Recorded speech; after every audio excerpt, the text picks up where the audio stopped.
Okay, you guys, what is up? The King of Lightning is going to do One Piece Chapter 666 review. Yeah, 666. This chapter, One Piece, the Yeti Cool Brothers go in. I mean, they go in. They go in, alright? I mean, not gonna lie to you, the kind of...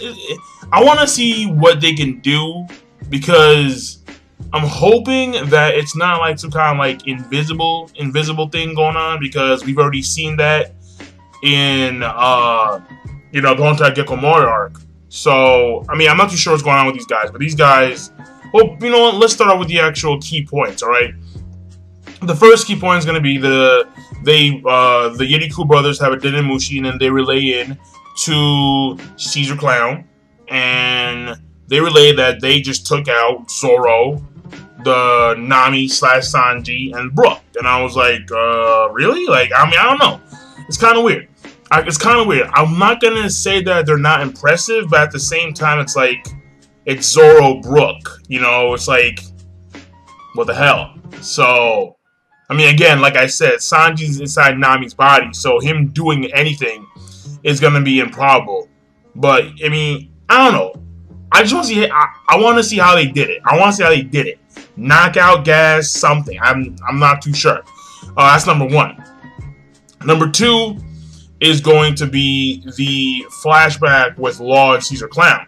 And it's like a discussion at the same time, where Caesar Clown, or that one girl's name, forgot her actual name, she's like the Harpy. Well, the Harpy gives Caesar Clown information that that Law knows Luffy and his crew personally from the Marineford War. Well, like in the Marineford War, like Law helped out Luffy, and also because of the Shibuya Archipelago incident. So they're feeling that there's like a connection between, like, basically they're thinking that, you know, Law is friends with Straw Hat.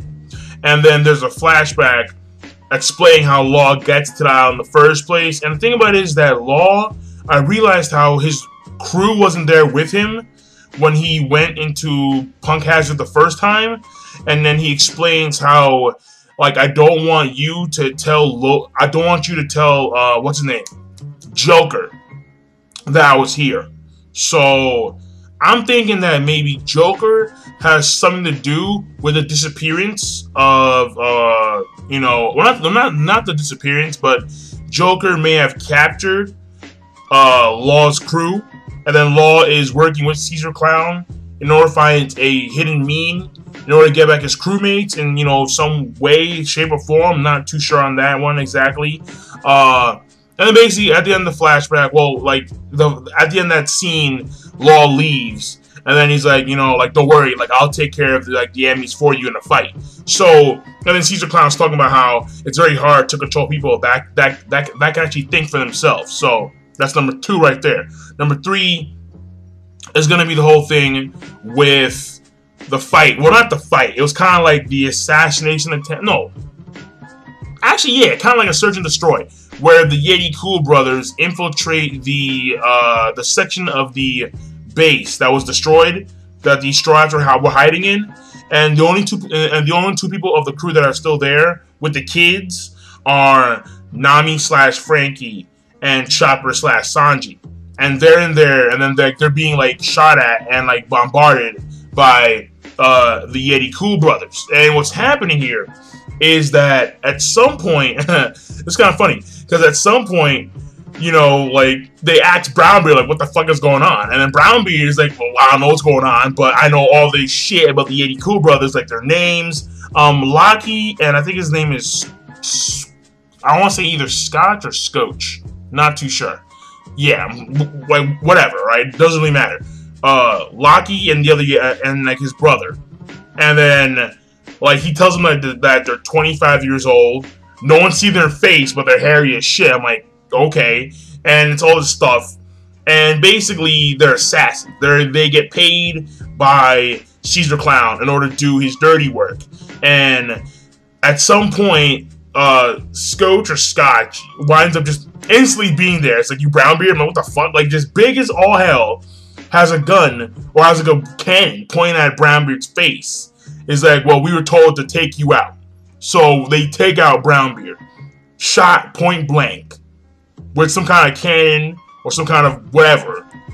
They capture Nami slash Franky, since Nami slash Franky has Vegapunk's laser, which is something that Caesar Clown noticed, and that they consider that to be either noteworthy of information gathering and so on and so forth. So this may actually be one of the reasons as to why Law may have to revert their consciousness back into their original bodies, because Vegapunk will, not Vegapunk, because Caesar Clown will want to know how exactly Franky got the Vegapunk laser. So that could be a reason as to why that may happen. And then after that happens, that Luffy and his crew, well, Luffy, Robin, Usopp, and Franky slash Chopper were gonna go to the base and confront Caesar Clown, but they hear explosions, they turn around and come back.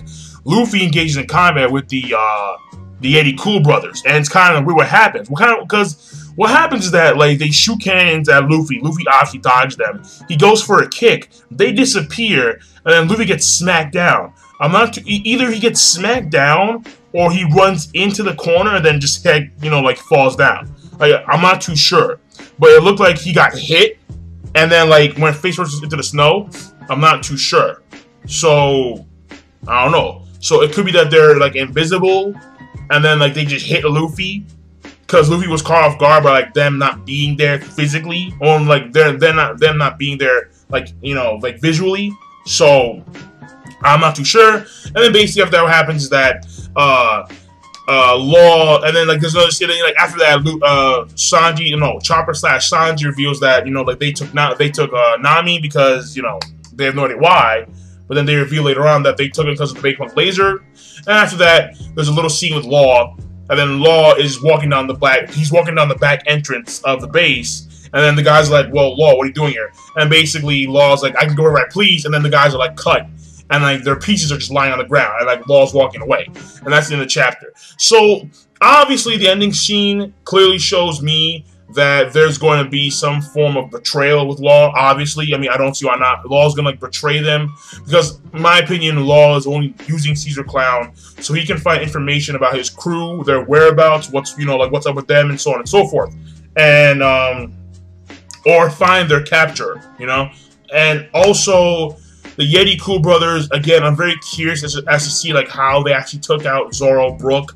As of right now, we can't make a clear deduction on how they did so, but as of right now, the Yeti Cool brothers are on some OP shit. So we'll see later on the chapter. We'll see later on the arc. So I'll see you guys later. Because that's right there is pretty much it.